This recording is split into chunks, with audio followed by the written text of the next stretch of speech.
Welcome friends, फार्मैक के इस नए वीडियो में आपका स्वागत है। इस वीडियो में हम देखेंगे कि जो सेटअप 25 अगस्त को फार्मैक का रिलीज होने जा रहा है उसमें क्या क्या नई फैसिलिटीज प्रोवाइड की है। एक बार हम लिस्ट देख लेते हैं, नए फीचर्स क्या क्या है वो। फार्मैक में जो भी ऑप्शंस है जहाँ पे पासवर्ड लगता है, जैसे आपके लेजर रीराइट हो या जीएसटी के सेटिंग्स हो या कॉन्फ़िगरेशन हो, इन सब के लिए अभी एक ही पासवर्ड कंट्रोलिंग रहा है जो कि मास्टर यूजर सेट कर सकता है। इसके बाद में आउटस्टैंडिंग बेस्ड ट्रांजैक्शन को हम लॉक कर सकते हैं। इनवॉइस प्रिंटिंग में अगर आपका किसी बैंक या पेमेंट प्रोवाइडर के साथ टाई अप है तो आपका क्यूआर कोड जो दिया है वो आप इनवॉइस में प्रिंट कर सकते हैं।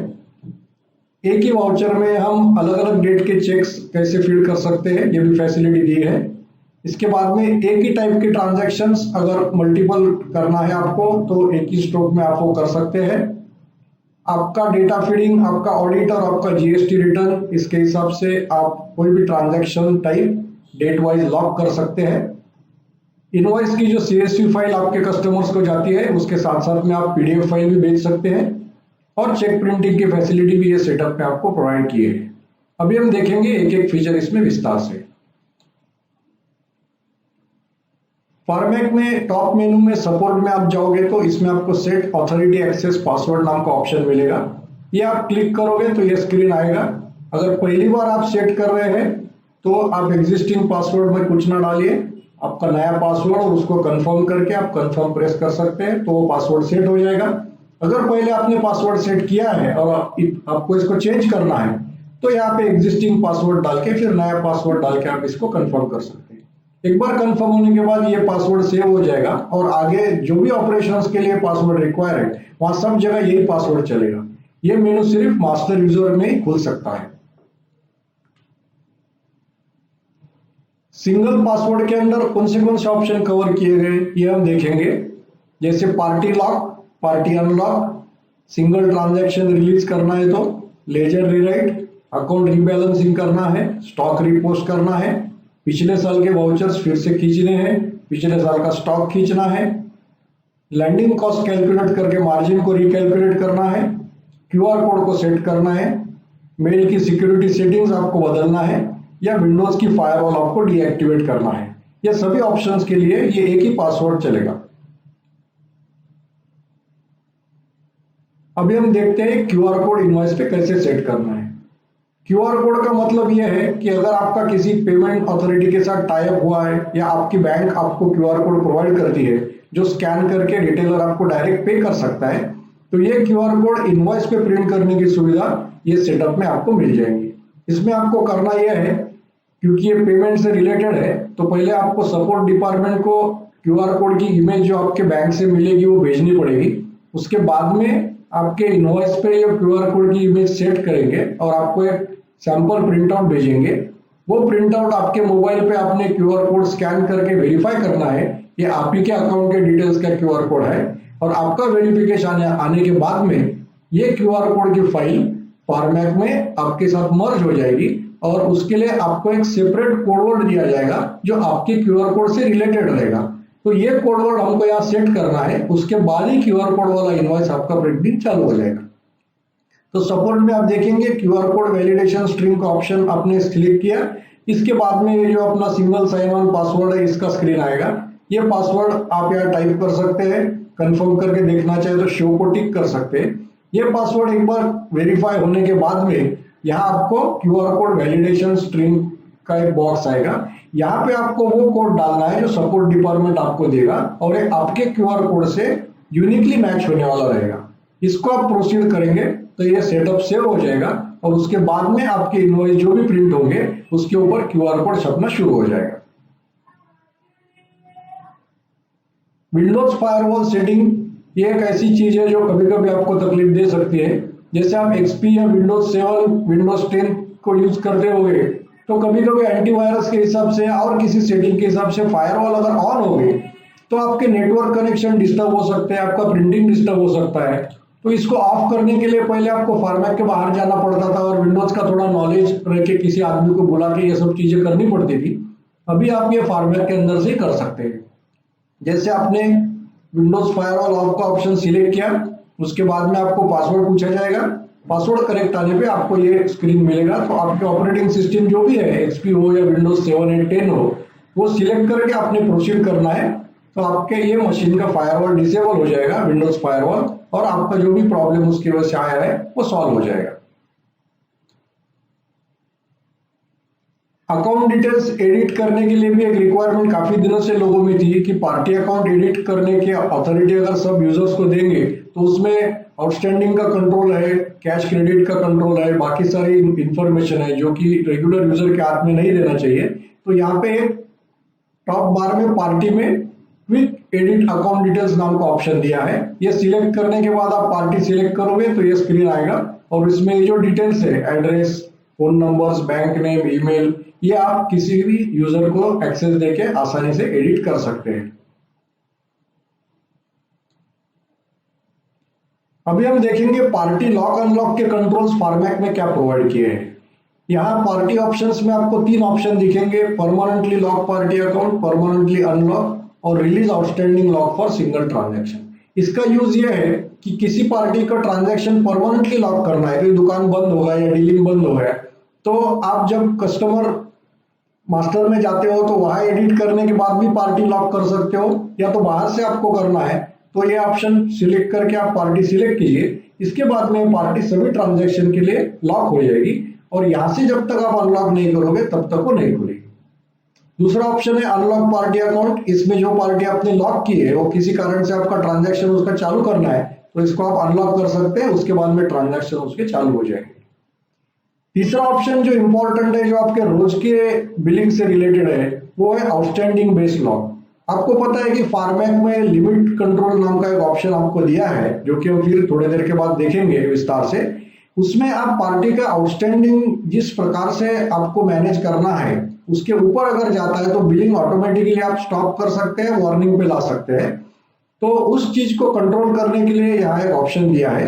समझो किसी पार्टी का बिल उस रूल के हिसाब से नहीं बनता है, तो आप जब बिलिंग करने जाओगे तो आपको फार्मैक मैसेज देगा कि ये रूल वायलेट हो चुका है, इसके कारण बिल नहीं बन सकता है। फिर आपकी पार्टी से बात होती है और कुछ पार्टी आपको बताती है, और आपको एक ट्रांजैक्शन के लिए वो लॉक अगर खोलना है तो यहाँ आके आपने ये ऑप्शन रन करना है। ये ऑप्शन रन करने के बाद में ये पार्टी का लॉक एक सिंगल ट्रांजैक्शन के लिए खुल जाएगा, और एक सेल बिल आप उसका फीड करने के बाद जब सेव करोगे तो उसके बाद में फिर से उसका लॉक एक्टिव हो जाएगा। इस तरह से आप काउंटर पे जो भी रिक्वायरमेंट आती है या पार्टी से बात होने के बाद एक ट्रांजैक्शन अलाउ करने की बात आती है तो वो इस चीज से आप कर सकते हैं।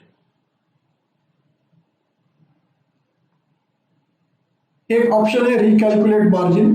जैसे कि आपको पता है फार्मैक में आप परचेज बिल फीड करने के बाद में आपको क्या रेट से माल आया है, आपको डिस्काउंट कितना मिला है, आपको स्कीम कितनी मिली है, ये हिसाब से फार्मैक हर बैच की हमेशा लैंडिंग कॉस्ट कैलकुलेट करता है, और उसी लैंडिंग कॉस्ट के हिसाब से हर इनवॉइस पे मार्जिन आपको कितनी मिले वो भी फार्मैक कैलकुलेट करता है। और अगर आपने ऑप्शन सेट किया है तो हर इनवॉइस खत्म होने के बाद आपको मार्जिन भी वो ऑटोमेटिकली दिखाता है, या आप इनवॉइस वाइज मार्जिन रिपोर्ट भी निकाल सकते हो।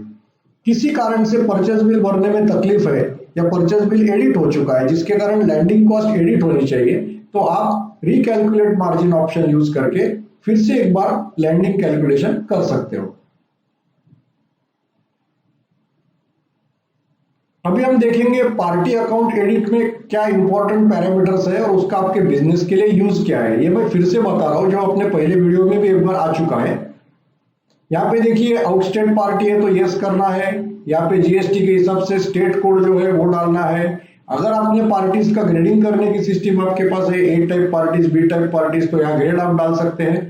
क्रेडिट डेज कितने हैं जिसके हिसाब से ऑटोमेटिकली ड्यू डेट कैलकुलेट हो जाएगी।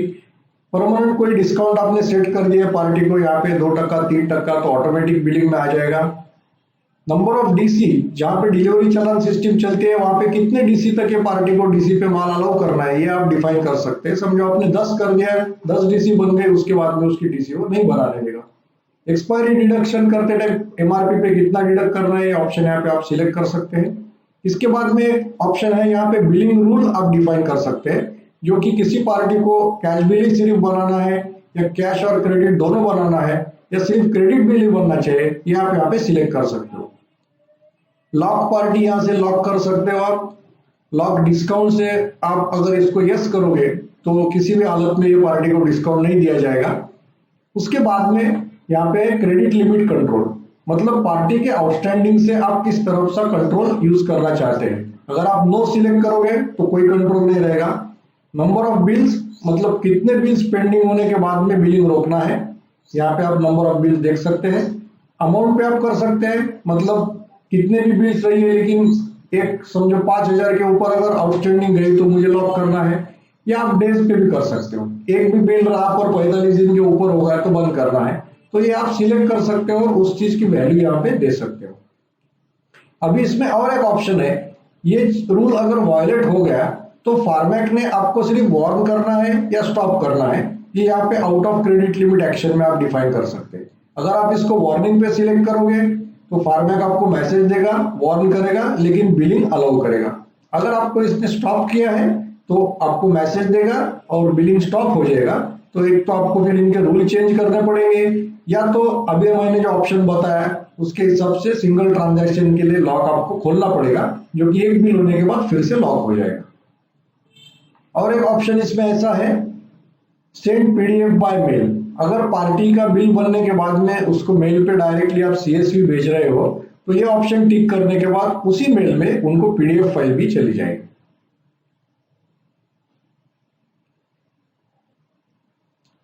ट्रांजैक्शन चेंज क्विक एक्सेस नाम का एक मेनू इंट्रोड्यूस किया है, जिसमें आपको बिल या कोई भी ट्रांजैक्शन बनने के बाद अगर कोई छोटी मोटी चीजें बदलनी है तो पूरा बिल एडिट करने की जरूरत नहीं है।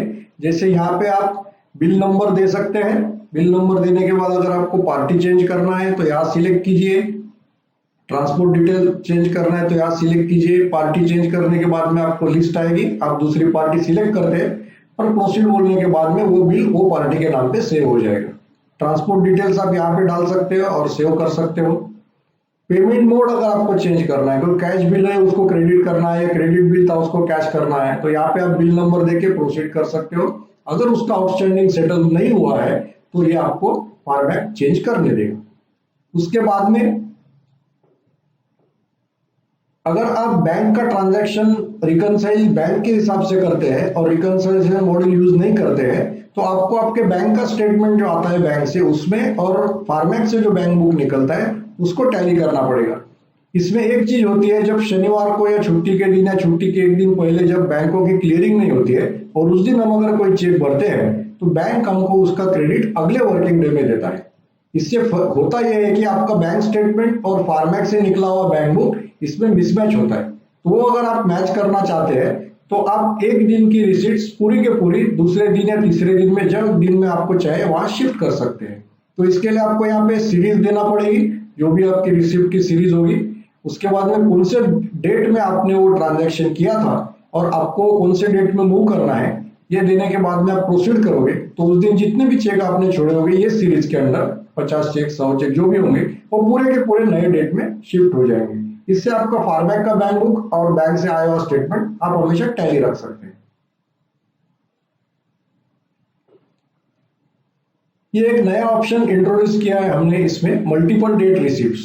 कई बार ऐसा होता है कि मेरे पास 50 चेक है लेकिन अलग अलग डेट्स के हैं, तो अभी तक ऐसा करना पड़ता था कि मुझे डेट वाइज उसको सॉर्ट कर लेना पड़ता था और उसके बाद में फॉर्मेट में रिसिप्ट मांगनी पड़ती थी।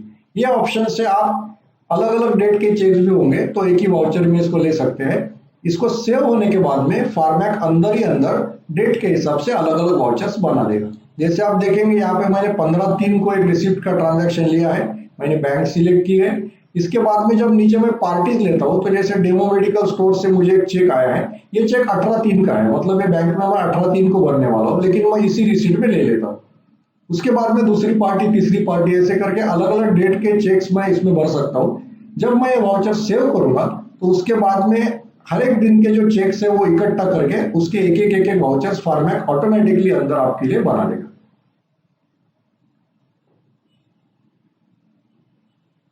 रिपीटेटिव वाउचर्स की और एक फैसिलिटी दी है, जैसे कई लोगों को से रिक्वायरमेंट आई थी कि एक ही टाइप का वाउचर है, एक ही टाइप का ट्रांजैक्शन है और एक ही अमाउंट का ट्रांजैक्शन है, तो हमको बार बार उसको मारने के बजाय एक ही टाइप फॉर्मेट अगर दे सकता है तो इसमें जैसे एग्जांपल के लिए मैं लेता हूं कि भाई वीकली टी एक्सपेंसेस, मैं दुकान का एक्सपेंस है चाय का वो हफ्ते के हफ्ते समझो मैं पे करता हूँ, तो मुझे एक ही फैसिलिटी है, सुविधा में अगर मैं मल्टीपल वाउचर्स ले सकता हूँ। तो इसमें देखिए मैंने पेमेंट वाउचर सिलेक्ट किया है, कैश इन हैंड सिलेक्ट करता हूँ, मैं पर्टिकुलर्स डालता हूँ। इसके बाद में अगर रिपीटेटिव ट्रांजैक्शन मुझे करना है तो यहाँ मुझे अल्टर एक्स प्रेस करना है।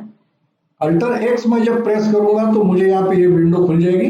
इसमें दिया है फ्रॉम डेट टू डेट, तो मैंने दिया 1 जनवरी से 31 मार्च तक। फ्रीक्वेंसी इसकी क्या रहेगी, यहाँ पे आपको आएगा डेली, वीकली, मंथली। तो मुझे वीकली वाउचर जनरेट करना है तो मैंने यहाँ पे वीकली सिलेक्ट किया। किस अकाउंट में पेमेंट डेबिट करना है, मैंने इसे में एक्सपेंस अकाउंट सिलेक्ट कर लिया। नरेशन क्या देना है, मैंने यहाँ दे दिया वीकली टी स्नैक्स। अमाउंट कितनी देनी है, मैंने 450 रुपीज दे दी। ये फिल करने के बाद में मुझे यहाँ पे चेक नाम का बटन प्रेस करना है। ये प्रेस करने के बाद में ये डेट के बीच में ये फ्रीक्वेंसी के साथ किस दिन वो वाउचर जनरेट हो गए, ये लिस्ट मुझे फॉर्मेट पूरी यहाँ पे बता देगा। मतलब 1 जनवरी, 8 जनवरी, 15 जनवरी, इस टाइप से वाउचर जनरेट हो जाएंगे। एक बार आपने कंफर्म कर लिया कि ये डेट सब करेक्ट है, आपका यहाँ का सिलेक्शन करेक्ट है, अमाउंट करेक्ट है और अकाउंट करेक्ट है, उसके बाद में आप प्रोसीड करोगे तो ये पूरे payment vouchers one by one automatically आपके लिए सेव हो जाएगी। एक इंपॉर्टेंट ऑप्शन डेट लॉकिंग का दिया है, इसको हम जरा विस्तार से समझ लेंगे। होता यह है कि हम लोग ऑडिट करते हैं, उसमें अकाउंट फाइनलाइजेशन होता है, या जीएसटी रिटर्न भरते हैं तो उसमें भी एक पर्टिकुलर डेट का जो भी कंट्रोल है, जो भी रिकॉर्ड है, हम गवर्नमेंट को सबमिट करते हैं। तो किसी भी कारण से अगर उसके पीछे का रिकॉर्ड चेंज होता है, उसकी फिगर्स चेंज होती है, तो फिर हमारा ऑडिट बिगड़ जाता है, हमारे जीएसटी रिटर्न मैच नहीं होते हैं और काफी दिक्कत हो जाती है। इसके लिए हम हर एक ट्रांजैक्शन को फॉर्मेट में लॉक कर सकते हैं। जैसे ये ऑप्शन अपने लॉक डेटा सिलेक्ट करने के बाद में यहाँ आप देख सकते हो अभी जो डेट्स पे लॉकिंग चल रहा है वो डेट्स यहाँ पे वो दिखाई देगी आपको। जैसे यहाँ लिखा है सेल्स 31 जनवरी 2020, मतलब सेल्स का ट्रांजैक्शन मेरा टेस्टेड है, कंप्लीट है। अभी किसी भी हालत में मुझे सेल्स ट्रांजैक्शन डिस्टर्ब नहीं करना है, ना तो कोई ऐड करना है, ना तो एग्जिस्टिंग ट्रांजैक्शन को एडिट करना है, डिलीट करना है, कुछ भी नहीं। तो मैंने यहाँ पे 31/1/2020 देने के बाद में फॉर्मेट मुझे 31 जनवरी या उसके पहले का कोई भी सेल्स ट्रांजैक्शन को हाथ नहीं लगाने देगा। जैसे आप परचेस की भी डेट डाल सकते हैं, sales return, purchase return, expiry received, expiry send, credit note, debit note, ये सब ट्रांजैक्शन आप यहाँ पे ले सकते हैं। रिसीट, पेमेंट, जेबी, सभी चीजें इसमें आपको दिख जाएगी।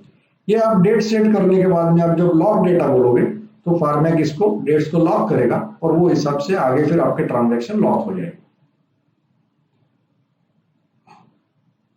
चेक प्रिंटिंग की सुविधा इसमें दी है जो पहले से थी, लेकिन ये सेटअप में मैं इसको एक्सप्लेन कर रहा हूं।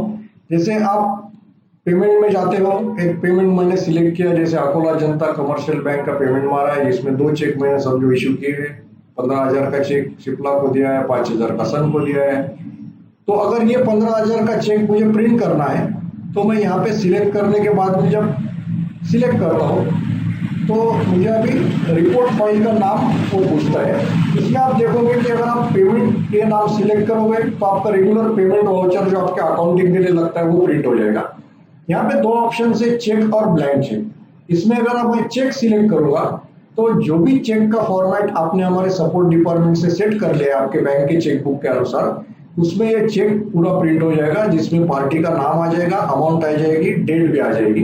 अगर आपको ब्लैंक चेक इश्यू करना है पार्टी के नाम से तो आप ब्लैंक चेक सिलेक्ट करिए, तो वहां पे सिर्फ पार्टी का नाम आएगा, बाकी सब चीज उसमें ब्लैंक रहेगी। तो ये फैसिलिटी आप एक बार एक्टिवेट कर ले सकते हैं सपोर्ट डिपार्टमेंट से। देखिए जहाँ पे सैंपल देख सकते हैं आप, जब मैंने रेगुलर चेक किया है तो पार्टी का नाम, अमाउंट और ये आ जाए। उसके बाद में जब मैंने सिलेक्ट किया सिर्फ ब्लैंक चेक तो सिर्फ पार्टी का नाम आए, बाकी चेक ब्लैंक आए। जैसे कि आपको पता है मीडिया ऑर्डर प्रोजेक्ट गए 1.5 साल से चल रहा है और अभी यूजर्स के अच्छे रिस्पांस के कारण काफी ऑर्डर्स अभी मीडिया ऑर्डर से रूट हो रही है। और कोविड में भी जैसे फोन पे ऑर्डरिंग का सिलसिला जारी है, तो ये प्रोजेक्ट किस तरह से चल रहा है और इसके ट्रांजैक्शंस कैसे हो रहे हैं, इसके लिए आप जब भी फॉर्मेट का स्क्रीन खोलोगे तो राइट बॉटम कॉर्नर में हमेशा आपको मीडिया ऑर्डर स्टैटिस्टिक्स दिखता रहेगा। इसमें एक दिन पहले क्या ट्रांजैक्शंस हुए आपको जस्ट इंफॉर्मेशन के लिए बताएगा। जैसे 20 अगस्त को सेल्समैन के थ्रू 936 ऑर्डर्स मीडिया ऑर्डर में आए थे, रिटेलर्स ने खुद होके 282 ऑर्डर दिए थे, एमआर लोगों ने 6 ऑर्डर्स दिए थे, तो टोटल मुझे 1224 ऑर्डर्स उस दिन आ चुके थे। और एमआर लोगों ने ये फैसिलिटी का यूज करके स्टॉक स्टेटमेंट जो देखे हैं उसका भी काउंट यहाँ पे दिखता है। तो टोटल प्रोजेक्ट में 2835 स्टॉक स्टेटमेंट्स एमआर लोगों ने देखे हैं। तो इस प्रकार से आपको पता चलता है कि ये फैसिलिटी कितने लोग यूज कर रहे हैं, अच्छी तरह से यूज कर रहे हैं। और अगर आप अभी तक एमआर ऐप पे या मीडिया ऑर्डर पे नहीं हो तो आप कॉल करके एक्टिवेट कर सकते हो। कॉन्फ़िगरेशन में हमेशा अलग अलग सेटिंग्स हम देते हैं। इसमें 2-3 नए सेटिंग्स मैं आपको दिखा देता हूँ।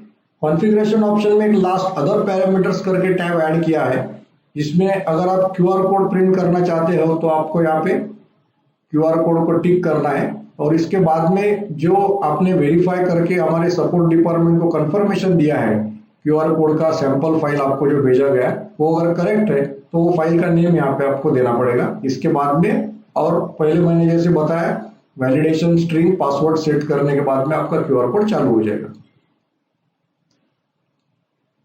Multiple batches of same batch number. कई बार ऐसा होता है कि हमें एक ही आइटम की एक ही बैच अलग स्कीम में अलग अलग रेट में आ सकती है, अलग डिस्काउंट में आ सकते हैं। तो इसके कारण ऐसा होता है कि लैंडिंग कॉस्ट हर टाइम हमारी अलग होती है। तो अगर आप हर आने वाली परचेस बैच को अलग ट्रीट करना चाहते हो तो एक ही बैच नंबर के 2, 3, 4 मल्टीपल रिकॉर्ड्स आपको अलाउ करने पड़ेंगे। तो इसके लिए आप यहाँ पे allow multiple batches of same batch number को टिक कर सकते हैं। Enable system for single voucher lock release. जैसे हमने देखा कि सिंगल वाउचर के लिए लॉक पार्टी का रिलीज करना है और एक वाउचर होने के बाद में फिर से उसको लॉक करना है, तो ये सिस्टम एक्टिवेट करने के लिए यहाँ पे हम लोग इसको सिलेक्शन दे सकते हैं। और एक रिक्वायरमेंट फील्ड से जो आई थी कि एक्सपायरी एमआर लोग लाके देते हैं, रिटेलर लोग लाके देते हैं, या हमारे लोग फील्ड में जब जाते हैं तो वो लेके आते हैं, लेकिन उस टाइम उनको पता नहीं चलता है कि ये एक्सपायरी हम एक्सेप्ट करने वाले हैं या इसको कोई वैल्यूएशन इसका है या इसकी वैल्यू कोई रिटेलर को देने वाले हैं। तो यहाँ पे एक्सपायरी के स्क्रीन में हमने एक ऑप्शन दिया है लिमिटिंग डेट फॉर एक्सपायरी। जैसे मैं यहाँ पे देता हूँ 1 जनवरी 2015। इसका मतलब यह है कि कोई भी एक्सपायरी रिसीप्ट मुझे आई जो बैच की एक्सपायरी 1/1/2015 से पुरानी है तो मैं इसको 0 रेट में एक्सेप्ट करूंगा। एक तो एक्सेप्ट नहीं करूंगा, लेकिन अगर मुझे लिया है या रिकॉर्ड दिखाना है और प्रिंट करके रिटेलर को देना है तो मैं उसको ले लूंगा, लेकिन ये डेट के पहले की अगर एक्सपायरी होगी तो ऑटोमेटिकली वो 0 रेट से आएगी। मैं उम्मीद करता हूं कि नए फीचर जो दिए हैं इसके सहारे आप आपके बिजनेस पे और अच्छा कंट्रोल ले सकते हैं और ऑपरेशंस में भी आपको ईज आएगा। और फिर से कहता हूं कि अगर मोबाइल ऐप्स जो हमने प्रोवाइड किए हैं सेल्समैन बुकिंग के लिए, रिटेलर ऑर्डरिंग के लिए, या आपके खुद के ओनर मोबाइल ऐप्स, वो अभी तक अगर आप नहीं यूज कर रहे हैं तो आप ये फोन नंबर से कांटेक्ट करके एक्टिवेट कर लीजिए। ये फीचर्स आपको कैसे लगे इसके बारे में हमें हमेशा इंतजार रहेगा आपके फीडबैक का और आपकी सजेशंस का, जो हमें मदद करेगा आपका अपना फॉर्मेट और बेहतर बनाने के लिए। धन्यवाद।